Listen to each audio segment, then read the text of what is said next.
আমি ডক্টর রাহুল মন্ডল। হ্যাঁ, MS orthopaedic. 9 বছর ধরে অর্থোপেডিক সার্জারির প্র্যাকটিস করছি।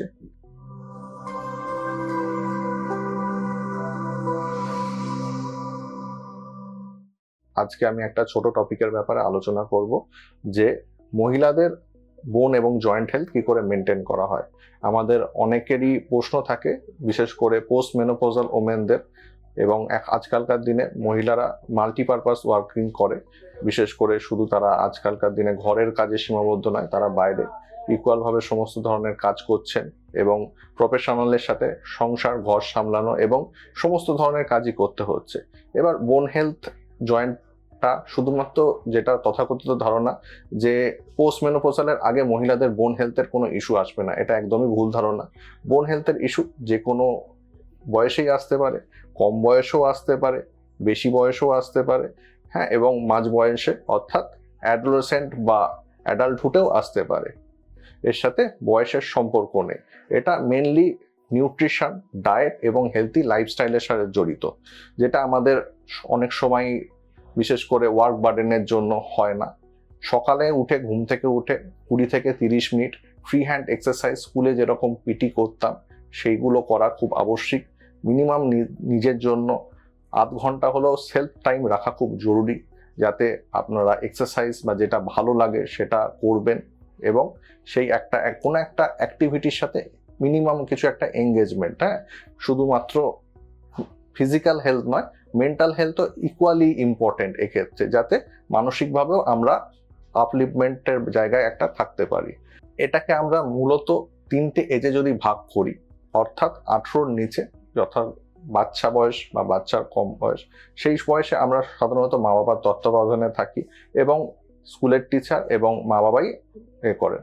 সেখানেও বোনের ইস্যু হতে পারে। কমনলি এই সমস্ত এজ গ্রুপে যে বোনগুলো হয় সেগুলো স্পোর্টস ইনজুরি রিলেটেড অথবা জন্মগত কিছু ক্ষেত্রে কিছু ত্রুটি থাকতে পারে। এছাড়াও নিউট্রিশনাল ডেফিসিয়েন্সি, যেটা আমাদের মতো একটা দরিদ্র দেশে খুব বড় সমস্যা, সেটাকেও দেখা। তো ব্যথা লাগলে সেটাকে চেপে না রেখে ডাক্তারবাবুদের সাথে যোগাযোগ করুন।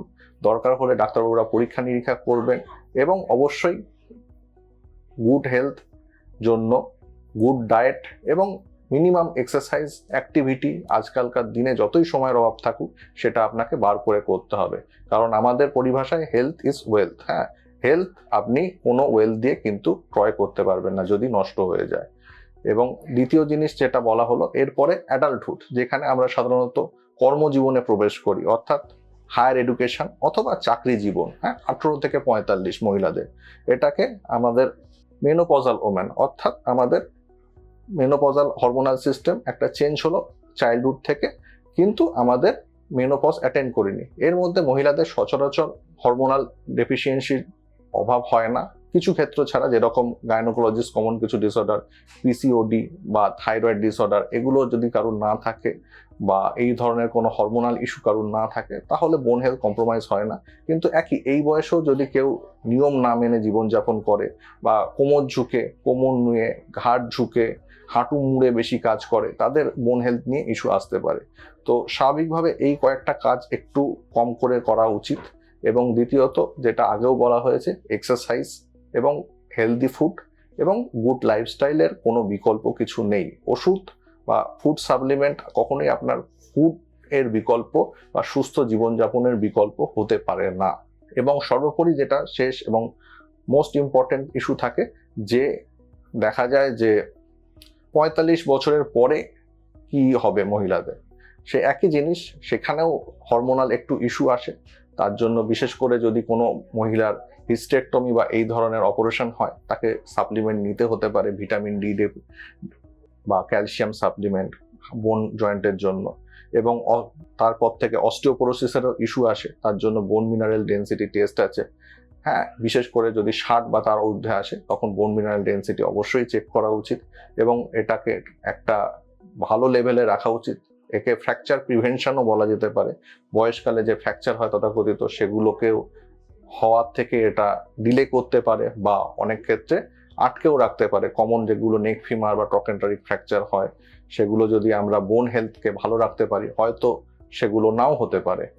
তো এই ব্যাপারে আপনারা মনোযোগী হন, সুস্থ জীবনযাপন করুন এবং স্ট্রেস ফ্রি জীবনযাপন করার চেষ্টা করুন।